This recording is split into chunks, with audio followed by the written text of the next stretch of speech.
Janjane kowe iki wong NU tenan apa ora? Di mana suarane sampean ketika kiai-kiai kita direndahkan, ketika Nahdlatul Ulama itu direndahkan, ketika Kiai Hasim pendiri Nahdlatul Ulama juga direndahkan, sampean tidak bersuara. Tapi ketika ada salah satu kiai yang memberanikan diri, malah ape mbok bendung jane kuwi wong NU capopo.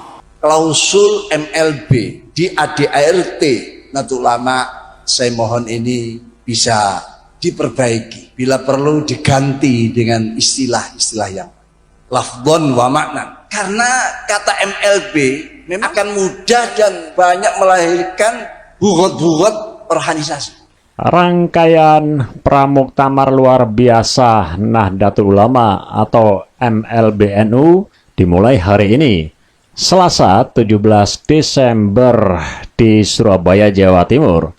Lokasi acara dirahasiakan dengan alasan keamanan. Ketika mereka sekarang dengan lantang, dengan belak-belakan menghina NU, menghina kiai-kiai kita, sekarang kita akan terbalik. Sekarang kita belak-belakan membela NU dan membela kiai-kiai NU. Lalu kenapa kita yang disalahkan? Ngurusin nyamuk saja kita harus datangkan meriam misalnya. Itu kan tidak perlu gitu ya. Karena ini juga soal wibawa dari jamiah juga. Omongan tentang MLBNU ini kan bukan dari kemarin, tapi sudah agak lama. Pramuktamar MLBNU digelar hari ini di Surabaya. Rangkaian pra-MLB akan dimulai pada 17 Desember 2024 dengan kegiatan FGD mengangkat tema Evaluasi Kinerja PBNU Masa Khidmat 2022-2027. Wong-wong sing demen ning NU mah lamun ora akur karo pimpinan, gawe nega MLB, muktamar luar biasa. Muktamar mah itu ada di dalam garis besar anggaran dasar, anggaran rumah tangga NU.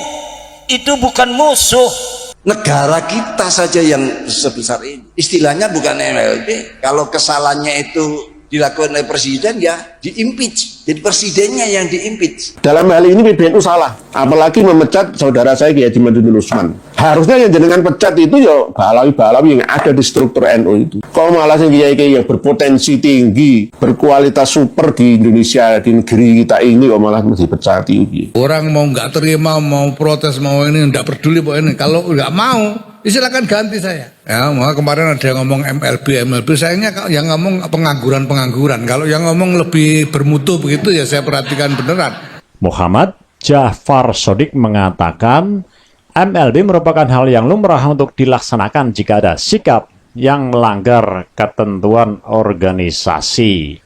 Adalah hal yang lumrah menyelenggarakan MLB dalam sebuah tatanan organisasi modern sebagai konsensus bersama akibat adanya bentuk-bentuk sikap dan tindakan dari kepemimpinan organisasi yang dinilai telah melanggar ketentuan di dalam norma-norma organisasi. Kebijakan yang tidak adil, kebijakan yang otoriter. Jadi sudah tidak pantas itu. Bapak Yahya Stakut yang sebagai ketua PBNU, Bapak Miftahul Akhyar, terus Bapak Dr. Fakhrul Razi. Itu pertama kali ini saya. Kemarin-kemarin belum, hari ini mulai. Dan insya Allah akan seterusnya saya akan bertemu kemana-mana.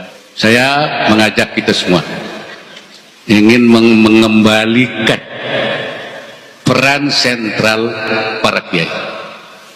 Saya nyebutnya sentralitas kiai. Kenapa? Karena sentralitas kiai sudah mulai kurang. Tapi kalau MLB ini institusinya yang dibubarkan, lembaganya yang dibubarkan, dan tidak ada jaminan yang akan datang lebih baik. Kalau bisa diganti, mungkin Rais Am melakukan kesalahan yang berat, impeachment, dimakzulkan, gitu aja. Dengan segenap optimisme dan kemauan yang keras akan melakukan MLB untuk mengganti kepengurusan.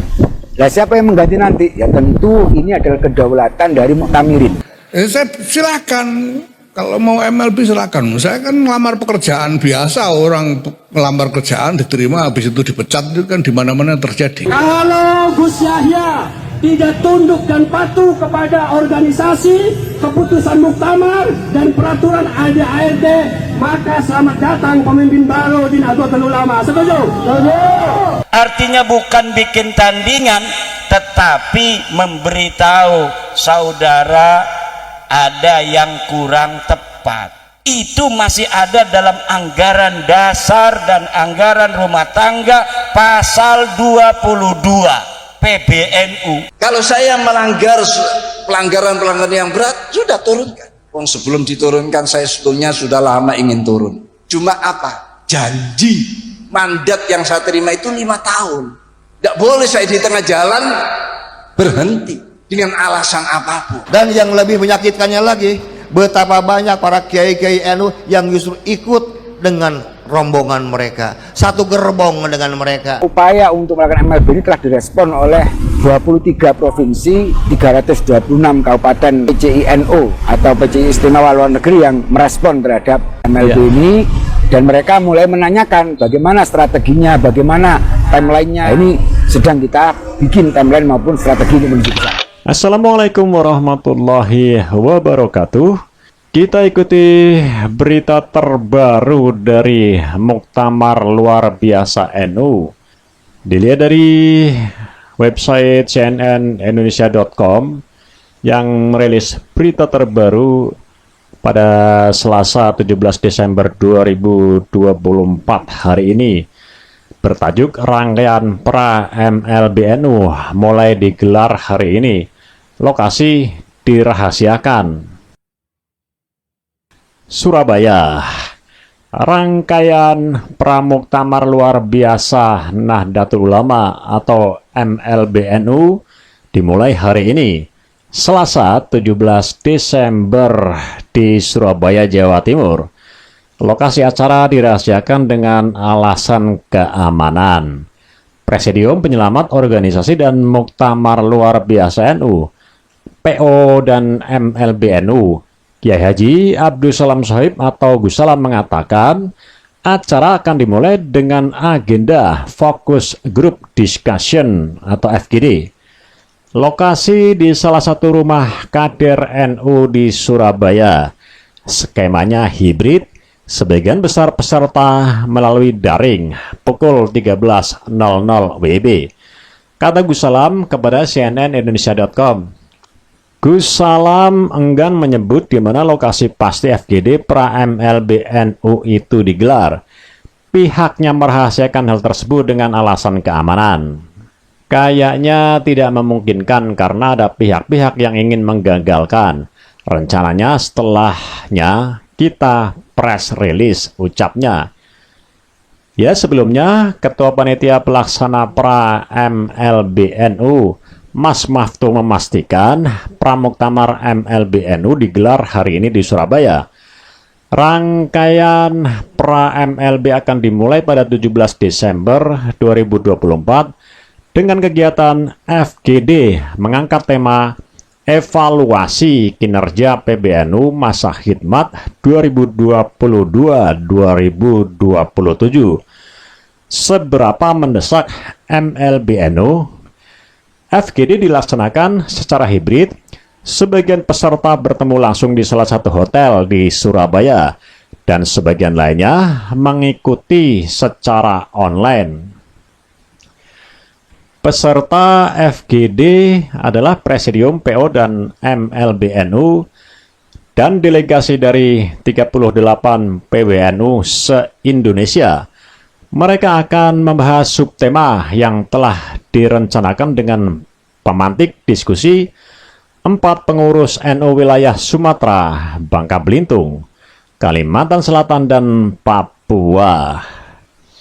Berikutnya silaturahmi bersama Masyayikh dan Kiai Sepuh yang akan digelar pada Jumat Sabtu 20-21 Desember 2024. Diikuti sekitar 100 peserta terdiri dari Presidium PO dan MLBNU dan delegasi dari PBNU se-Indonesia. Berikutnya pada Sabtu 21 Desember 2024, panitia akan menggelar forum konsolidasi untuk menajamkan hasil FGD secara offline untuk mengidentifikasi nama-nama calon anggota Ahlul Halli wal Aqdi atau AHWA dan nama-nama calon ketua umum PBNU. Nama-nama tersebut akan dibawa dan diusulkan dalam forum MLB. Kemudian panitia juga akan menetapkan tempat dan waktu pelaksanaan MLBNU. Kemudian Gus Maftuh mengatakan panitia akan menyiapkan rumusan strategi dan metode penggalangan usulan MLB dari PWNU, PCNU se-Indonesia dengan prinsip aman, nyaman, dan rahasia. Memenuhi ketentuan sebagaimana diatur dalam ART-NU pasal 74 ayat 2, rumusan akan dibahas secara detail dalam forum FGD, kata Maftuh. Sebelumnya, pengurus cabang Nahdlatul Ulama atau PCNU Kota Surabaya sempat menolak pelaksanaan pra-MLBNU. Bahkan mereka meminta aparat kepolisian untuk mencegah dan membubarkan pelaksanaan ini yang akan digelar di Surabaya. Jajaran PCNU Surabaya yang dipimpin Ketua Mas Duki Toha pun mendatangi Polrestabes Surabaya. Mereka melakukan audiensi dengan kepolisian serta menyampaikan surat permohonan pencegahan kegiatan tersebut. Sementara itu, Ketua Umum PBNU Yahya Khalil Stakuf atau Gus Yahya juga telah menegaskan mayoritas PBNU sepakat menolak rencana MLB yang dianggapnya tidak memiliki urgensi apapun. Dalam rakor di Surabaya Sabtu 30 November lalu, para pengurus PBNU menyatakan komitmen menolak MLB untuk menjaga integritas organisasi. PBNU tadi mengatakan bahwa apapun upaya orang untuk mengganggu integritas organisasi akan mereka tolak, termasuk soal MLB ini, kata Gus Yahya. Ya, sekarang kita beralih ke kompas.com, di mana di sini diberitakan bahwa presidium sebut MLBNU bukan untuk bubarkan NU.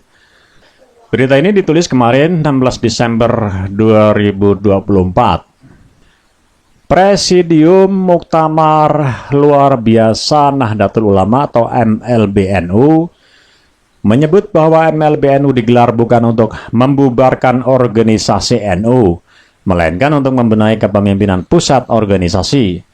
Ketua Bidang Hukum Presidium Penyelamat Organisasi dan MLBNU, Muhammad Jafar Sodik mengatakan MLB merupakan hal yang lumrah untuk dilaksanakan jika ada sikap yang melanggar ketentuan organisasi. Adalah hal yang lumrah menyelenggarakan MLB dalam sebuah tatanan organisasi modern sebagai konsensus bersama akibat adanya bentuk-bentuk sikap dan tindakan dari kepemimpinan organisasi yang dinilai telah melanggar ketentuan di dalam norma-norma organisasi, kata Jafar dalam keterangan tertulis Senin 16 Desember 2024. Jafar menilai pengurus organisasi tidak seharusnya secara terbuka dan terang-terangan membiarkan dan mendiamkan.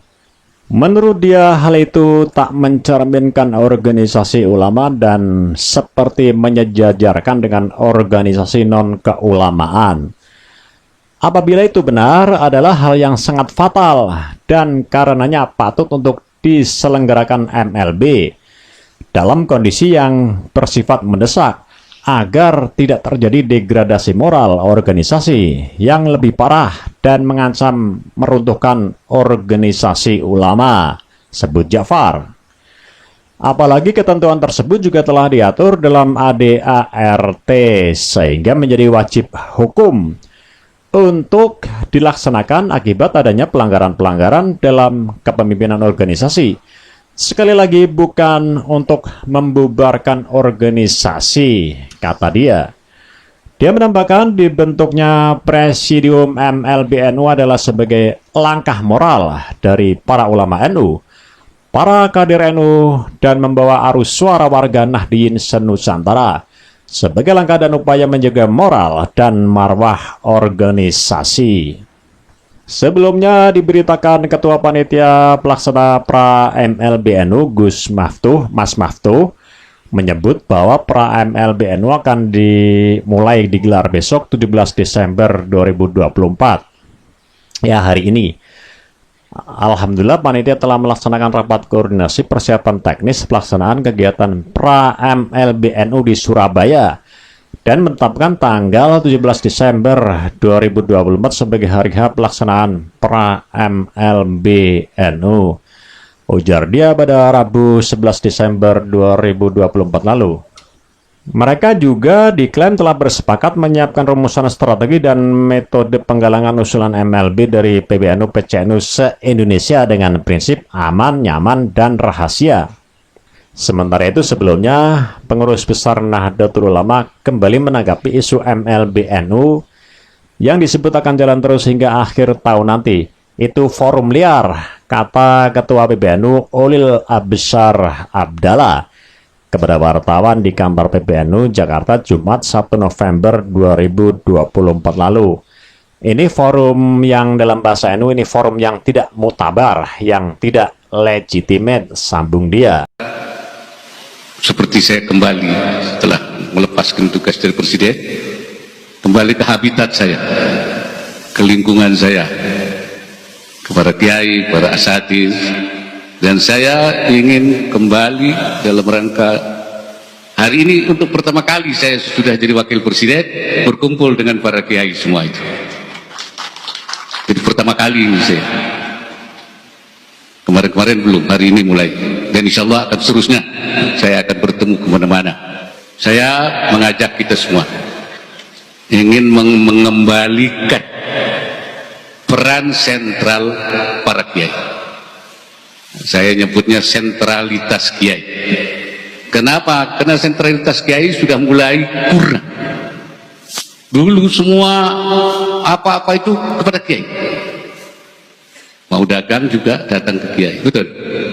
Mau nikah datang ke kiai. Mau usaha datang kiai. Mengambil langkah-langkah apa? Restu kiai. Sekarang kiai cuma tukang doa saja. Doa itu penting.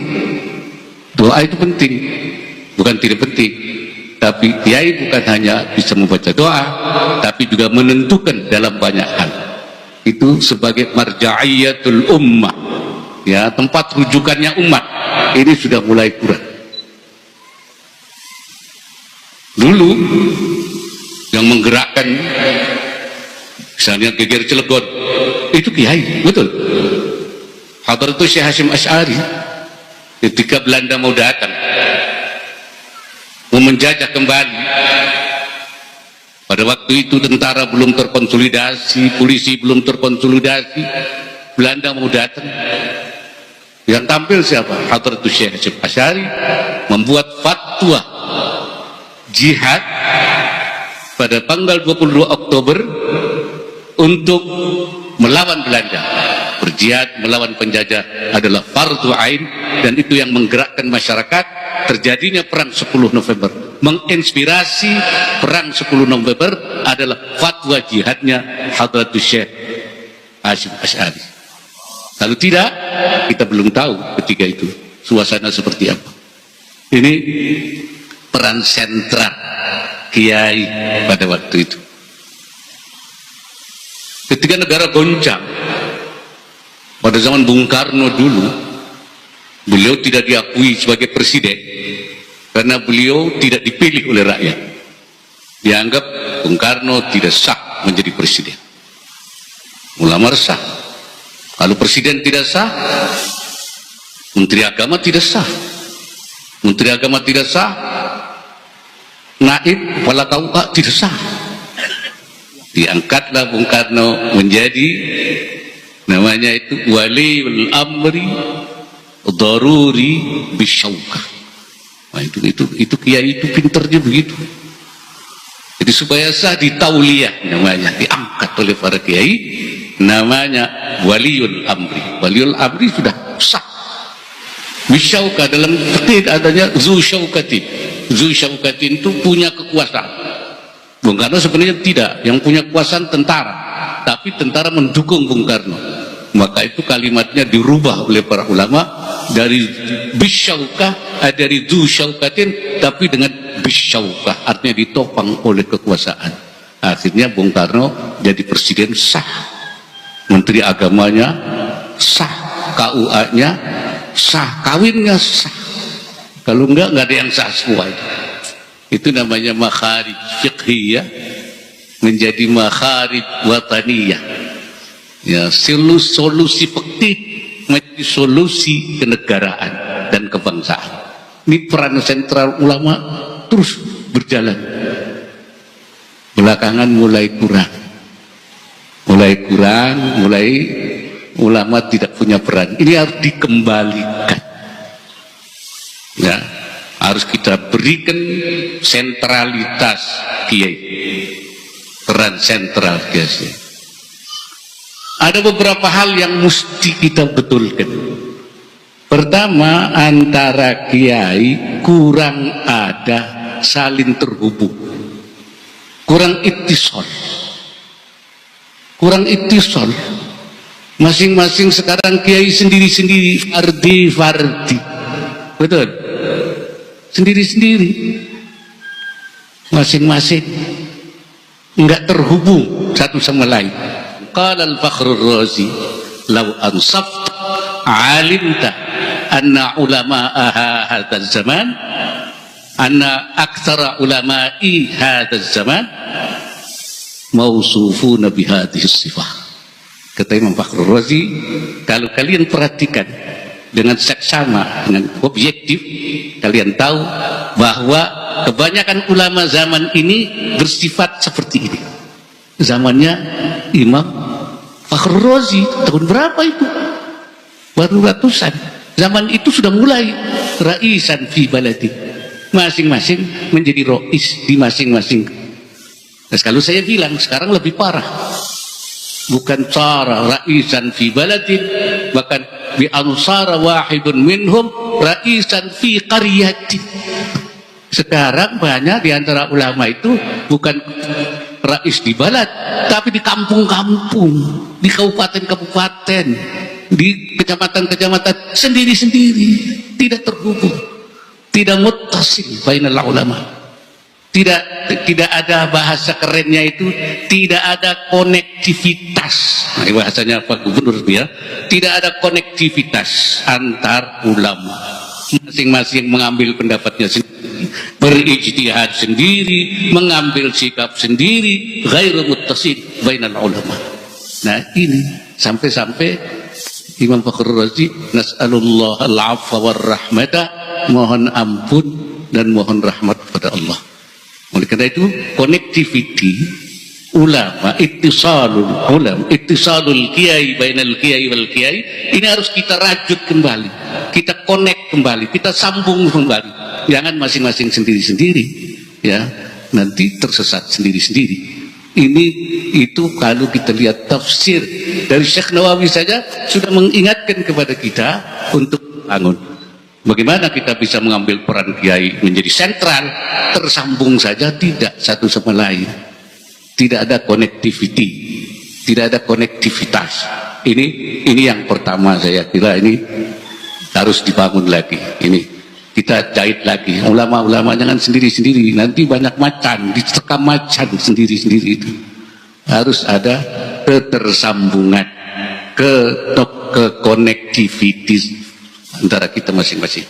Ini yang pertama ya. Yang kedua yang harus dibangun itu sumudul kiai, sumud, ketangguhan. Harus tangguh kiai ini. Jangan tidak tangguh, jangan goyah. Ya, bahasanya, kalau bahasanya Pak Gubernur itu namanya resiliensi. Kiai harus memiliki sumud, resiliensi, ketangguhan. Kalau tangguh ini bahaya. Ya, tidak akan menjadi sentral lagi, enggak tangguh. Itulah tadi persiapan pelaksanaan MLB yang akan diadakan di bulan Desember, serta himbauan dari mantan Wakil Presiden Republik Indonesia Kiai Haji Ma'ruf Amin yang menegaskan bahwa akan mengembalikan marwah dari para kiai-kiai, karena dianggap kiai pada zaman ini marwahnya turun. Semoga dengan kembalinya Kiai Haji Ma'ruf Amin membawa warna tersendiri di Nahdlatul Ulama. Bagaimana menurut pendapat teman-teman semua? Silahkan lanjut di kolom komentar. Terima kasih selalu support Arman Al-Fatih. Kita jumpa lagi di video selanjutnya. Assalamualaikum warahmatullahi wabarakatuh.